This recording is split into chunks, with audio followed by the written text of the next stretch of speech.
Boa tarde, gente. Boa tarde. Foram bem de feriado? Todo mundo vivo? Ó, a gente vai continuar falando de hash tables. Então, vamos continuar falando das tabelas de espalhamento. Relembrando vocês, fazendo a conexão com a última aula. Na última aula eu apresentei para vocês qual era o conceito da tabela de espalhamento, né, que é literalmente uma tabela, né, um vetorzinho que vai guardar os elementos que a gente está interessado.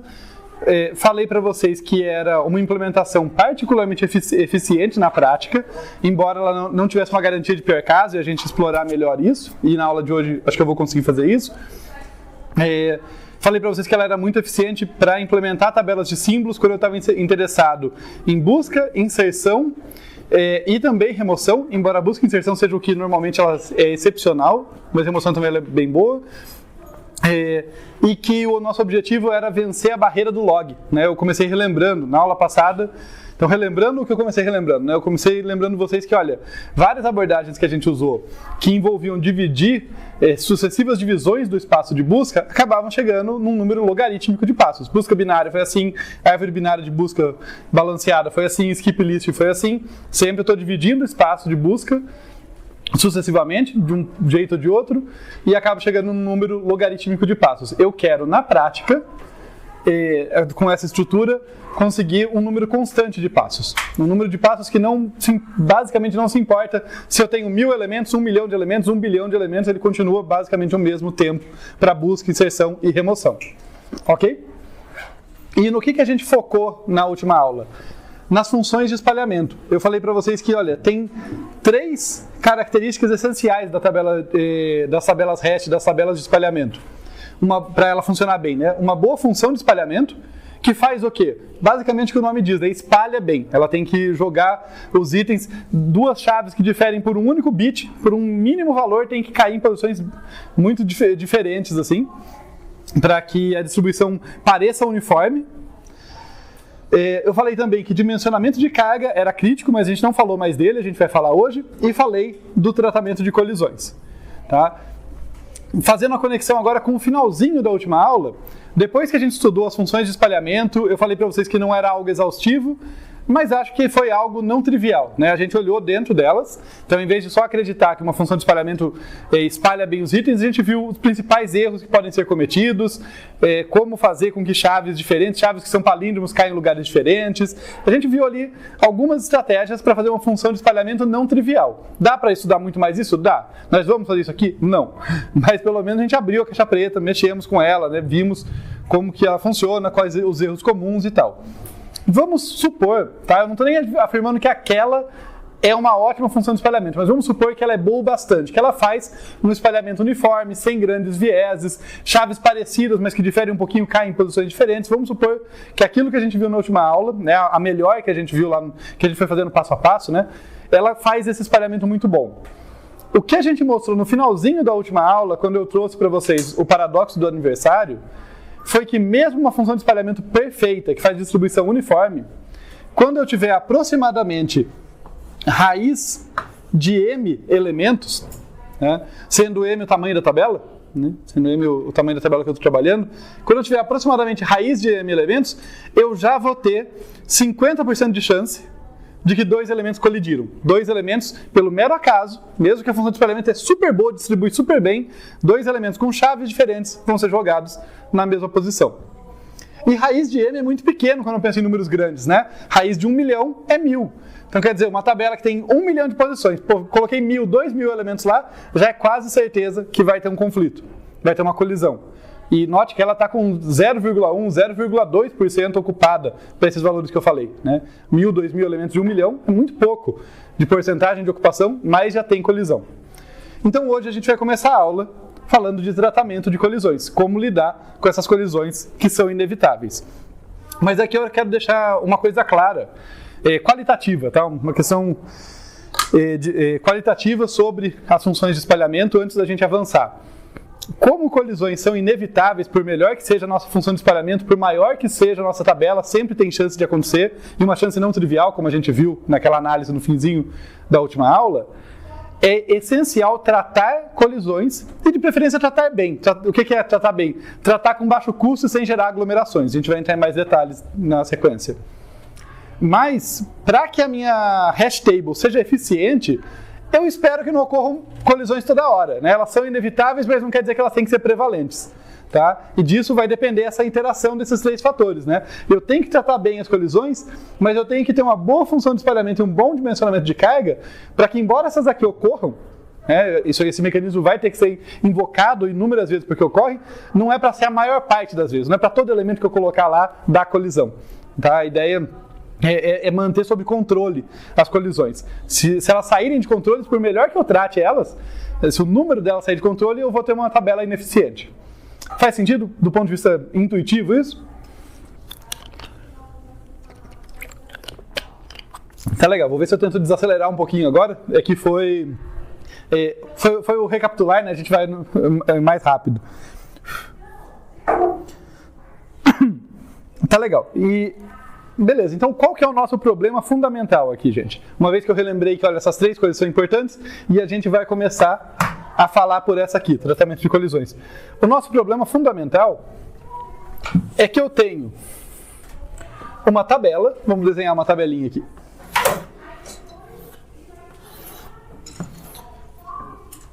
Ela tem inúmeras posições, essa aqui vai ser minha tabela genérica, depois eu vou desenhar uma mais palpável ali, mas eu tenho uma tabela que tem a posição 0, 1, 2, até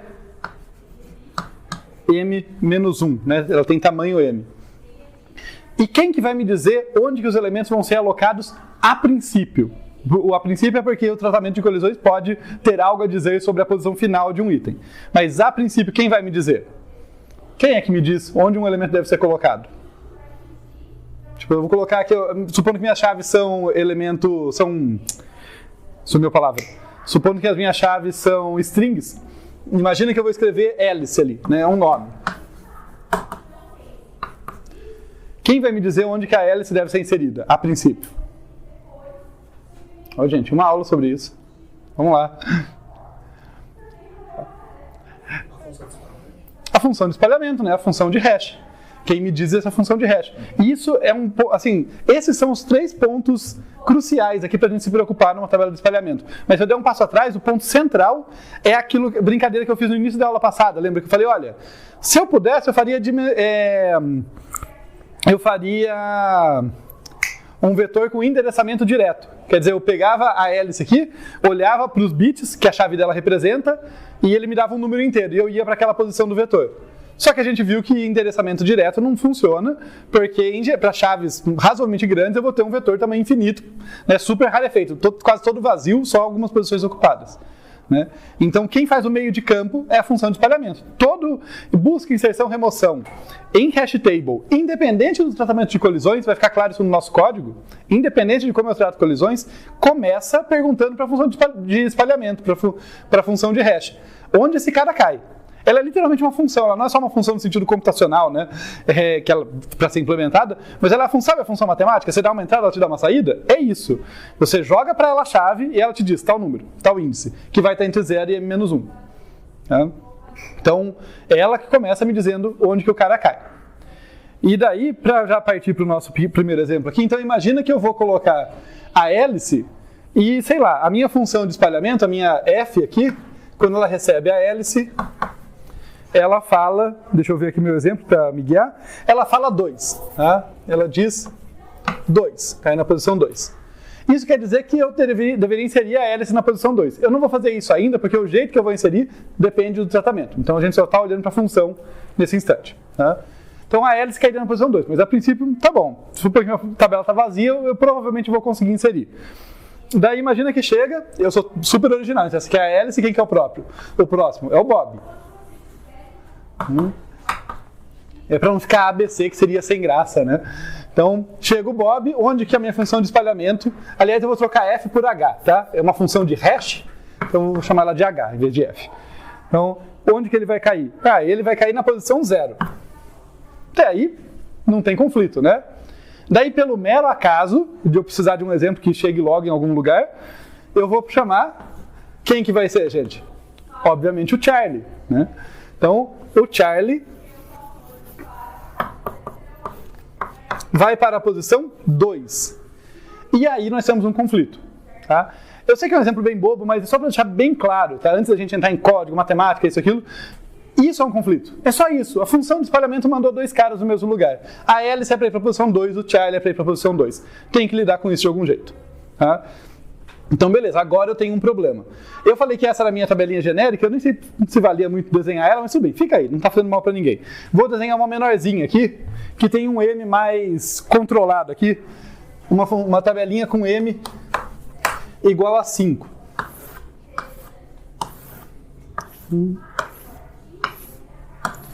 Se o M é igual a 5, as posições vão de 0 até M menos 1, que é 4.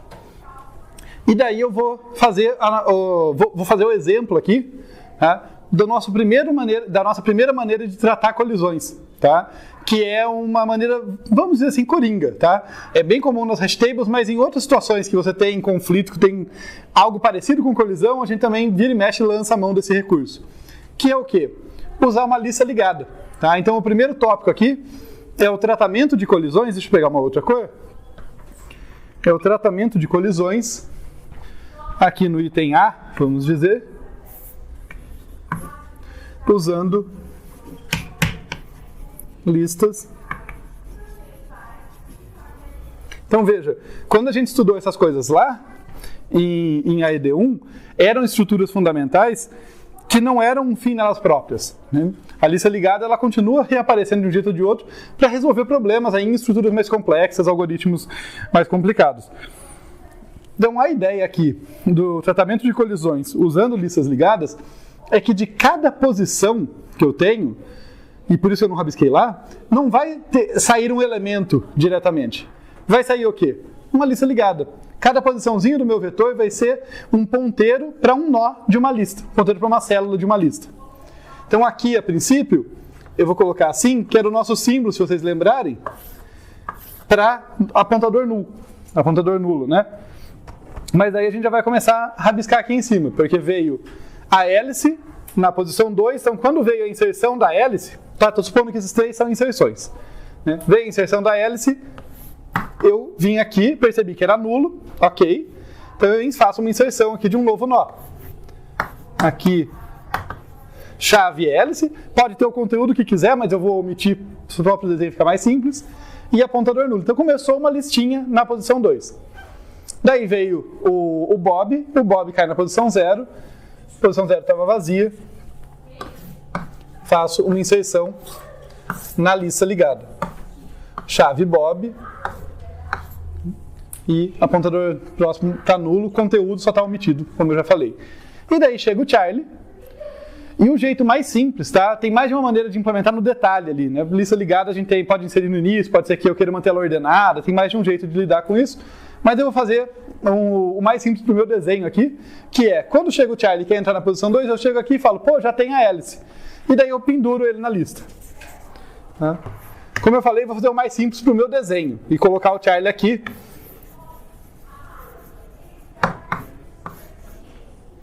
Simplesmente porque eu não tenho que apagar nada para fazer isso. Mas a princípio eu poderia inserir no início da lista, né? É uma lista ligada, eu podia falar, olha, você aponta para o Charlie e o Charlie aponta para a hélice. Inserção em lista ligada permite aí amarrar em vários pontos. Assim o desenho fica menos complicado, só isso. Claro que vamos ter mais detalhes técnicos e vamos ter códigos para ver, mas a ideia fundamental é tão simples quanto parece. Olha, de cada posição da minha tabela de espalhamento, da minha hash table, sai uma lista ligada. Como que eu manipulo ali? Como eu manipulo lista ligada? Agora eu quero buscar o Charlie. Eu vou buscar... Aliás, deixa eu fazer um exemplo mais simples. Eu quero buscar o Bob.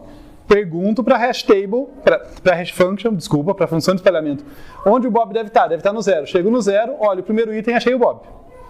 Quero buscar o Charlie. Pergunto onde que ele deve estar. Está na posição 2. Chego aqui, percorro a lista. Eu não posso desistir ao ver a hélice. Eu tenho que saber que a minha lista pode ter vários elementos. Então, percorrer a lista. É uma busca em lista. E aí vocês podem querer me puxar no contrapé e falar, mas professor, falou que ia fazer uma implementação super eficiente, está usando lista ligada, que não é eficiente tradicionalmente. Né? A gente não quer implementar uma tabela de uma tabela de símbolos, com um monte de elementos usando lista ligada. Porque as buscas teriam um comprimento proporcional a quê? Ao comprimento da lista, né? E daí seria, se fosse uma única lista, seria proporcional ao número de elementos. Mas é por isso que eu preciso de uma função de espalhamento e de um dimensionamento de carga bom. Eu preciso de uma função de espalhamento que joga os caras bem espalhados, uma distribuição que parece uniforme, de modo que cada um cai em uma posição diferente. E o M, né, o tamanho da minha tabela, tem que ser grande para que essas listas sejam curtas. Tá? Daí a coisa funciona. Então, não basta uma daquelas, aqueles três têm que conversar juntos. Tudo bem? Temos as ideias? Dimensionamento de carga, eu prometo, finzinho da aula, eu vou explicar com mais detalhes, tá? Eu estou falando ele bem por cima agora, mas vai estar melhor. É que o dimensionamento de carga, ele depende muito, a análise dele, para compreender, depende do tratamento de colisões. Como a gente não viu o tratamento ainda, os dois tipos principais e tal, fica difícil eu falar mais dele.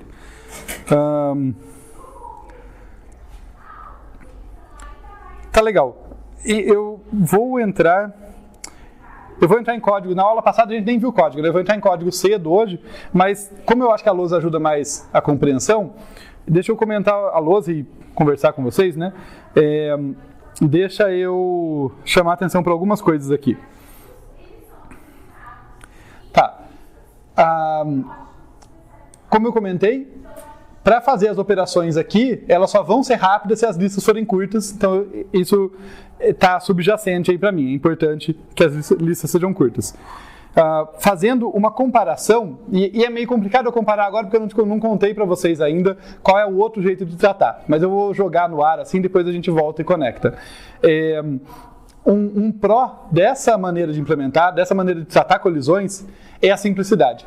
Lista ligada é uma estrutura, não parece a primeira vez que a gente vê lá, mas é uma estrutura muito simples. Ela lida com um volume de dados, a gente fala, até tá boa a minha tabela de espalhamento, mas deu um azar de 5 elementos que coincidirem numa posição. Veja, isso não é o fim do mundo se for raro isso, né? Tipo, sei lá, minha tabela de espalhamento tem 1 milhão de elementos, as listinhas são todas pequenininhas, tem 0 ou 1 elemento, tem uma posição que deu azar. Tudo bem, vai ser uma lista um pouquinho maior, né? O meu custo naquele caso é ruim, mas amortizado, né, sobre todos os itens, é de boa. Então, ela é simples, tá? Ela consegue lidar com facilidade com uma falha ou um azar da função de espalhamento, né? Tipo, ela não vai ficar, como me faltou a expressão em português, tipo, jammed, sabe? Não vai ficar assim, nossa, caiu vários itens no lugar. Tudo bem, faz uma lista um pouquinho maior. Se isso ficar muito comum, a eficiência vai para o espaço. Mas ela é flexível, ela resiste a isso bem, né? Então, é uma estrutura, é um tratamento de colisões simples de implementar e bastante resiliente a algumas falhazinhas que a função de espalhamento tem. Tá? Então isso é bom nesse caso. Lado ruim, gasta um pouquinho mais de memória, né, porque tem sempre um overhead, né, por causa do campo proxy e tudo mais. E lembra que a gente estava querendo a gente estava querendo bater tempo, né? A gente quer fazer coisa muito eficiente aqui. Então, como a gente quer bater a barreira do log n, qualquer custo constante, a gente não quer que seja uma constante muito alta, né? Não quero só que seja O de 1, mas eu quero que seja um O de 1 com uma constantezinha baixa, para realmente ter um diferencial na prática em relação a usar uma árvore balanceada. Isso quer dizer que ter que seguir um apontador, mesmo que as listas sejam curtas, mas ter que dar um salto aqui de um apontador, not ideal. Não vai destruir a estrutura, mas é um custo a mais. Tá? Em relação ao outro método, que eu não vou entrar em detalhes, mas ele guarda tudo direto na tabela. Né? Essa ideia de você já começar com um apontador tem um custinho a mais ali. Então, tem uma questão de memória e alguma questão de eficiência. Inclusive, eu já vou conectar com um quiz aqui que eu tinha deixado depois de ver código, mas já vale mostrar aqui. Lá no código, já dando spoiler, vocês vão ver que na hora de fazer remoção, a inserção é de boa, mas a remoção, eu vou ter que fazer aquela coisa chatinha, sabe, de tratar. Se o cara que eu quero remover ele está na primeira posição da lista, é de um jeito. Se ele está depois, é de outro. E o jeito que a gente evitava isso lá nas listas ligadas, qual que era o jeito mais simples de evitar esse problema de inserir ou remover do início da lista? Tinha um recurso bem básico que a gente usava lá. Eram listas ligadas com nó cabeça. Por que eu não vou usar isso aqui? Eu poderia, mas por que eu não vou? Por que eu não recomendo? Chute? Não o espaço, mas o tempo mesmo. É verdade que tem um custo de espaço, mas particularmente de tempo. Porque note, Quando eu vou usar uma lista ligada compridona, sei lá, para qualquer aplicação lá que eu vou usar, não estou recomendando, mas que eu estou usando, passar por um cara a mais, grande diferença se a minha lista já é comprida. Mas aqui, eu estou falando de tentar manter as listas com 1, 2 elementos no máximo, né? Tentar manter as listas bem curtinhas. Ter sempre um cara a mais que eu tenho que pular, vai ser um custo ali que vai comprometer a minha hash table. Então, não estou dizendo que vai destruir ela, mas já é um lugar que impacta. Quando a gente fala de hash table, a gente está querendo eficiência no último mesmo. Sabe? Se eu quiser só uma eficiência boa e garantida, eu ia para uma árvore balanceada. Eu realmente estou querendo ali o negócio muito rápido. Então, não é para que ter um nó cabeça para ter que pular por cima dele toda vez. Eu já estou reclamando de ter que seguir esse apontador, imagina pular um a mais. Então, são detalhes ali que não vai destruir a estrutura, não quer dizer que se vocês implementarem vai dar uma grande diferença, mas a gente vai evitando, né? Vai tentando deixar mais eficiente. Tá legal. Deixa só eu fazer alguns rabiscos aqui, pegar uma coisinha diferente e fazer uns rabiscos com vocês. É o seguinte, eu falei para vocês, né, quando eu estou fazendo a busca, eu fiz de modo informal, mas eu já falei, né, olha, se eu for buscar o Bob, chama a hash function, vê em qual posição ele está e daí segue a lista até encontrar. O Charlie é a mesma coisa, né? Se eu for falar de remoção, tá? Por que eu quero fazer isso? Porque a lista ligada não é difícil, mas o código dela sempre dá uns nozinhos na cabeça, quando faz tempo que a gente não vê. Então deixa eu fazer as setinhas aqui no código, pra vocês ficarem com uma cara... É por mim, né? Porque senão eu olho pra cara de vocês e dá desespero. Vocês olham com aquela cara... Esse código não tá fazendo nenhum sentido. Então vamos lembrar, ó. Se eu quiser remover a hélice, veio uma instrução de remoção da hélice. O que eu faço? Eu chamo o H da hélice aqui, né? A função de espalhamento, posição 2. Chego lá na posição 2. Começo a percorrer a lista, né, procurando por ela. Só que como tem essa diferença que eu falei, né, inserir, remover do começo e remover depois, dá uma diferencinha, eu testo primeiro se a hélice é o primeiro elemento. Se ela for, o que eu vou ter que fazer? Um AUX aqui, que é apontador de nó, vai apontar para a hélice, né, que é o valor, né, esse cara aqui vai copiar o valor que está na posição 2 da minha tabela, do meu vetorzinho. Daí, uma vez que eu salvei ela, eu falo, olha, então agora o cara que está na posição 2 do meu vetor, sei lá, o meu V2, o meu H2, H eu já usei para função, né? Então, sei lá, a minha table 2, né? O meu vetorzinho na posição 2. Ele vai receber aux pointer prox, vai receber esse cara aqui, né? É bem simples, mas é bom relembrar, né? Então, esse cara passa para lá. E daí eu dou free na hélice. Essa é a remoção do início. Tá? Se não fosse... no início, se fosse o Charlie, por exemplo, tá? Finjam que essa laranja não aconteceu, porque eu não tenho listas compridas aqui, eu preciso da hélice ali. Então finjam que ela não aconteceu, eu vou usar outra cor agora. Então, imagina que agora eu quero remover o Charlie. Mesma coisa, eu vou buscar o 2 ali, chego aqui, ele não está na primeira posição. O que eu faço? Eu pego um Pzinho, é um auxiliar também, mas aqui eu vou chamar de P, tá? E o P vai apontar, é um pointer aqui, vai apontar para o primeiro elemento. Pô, mas você não falou que ia pular o elemento, professor? Sim. Eu estou apontando para o P porque para remover um elemento eu sempre preciso de um look ahead.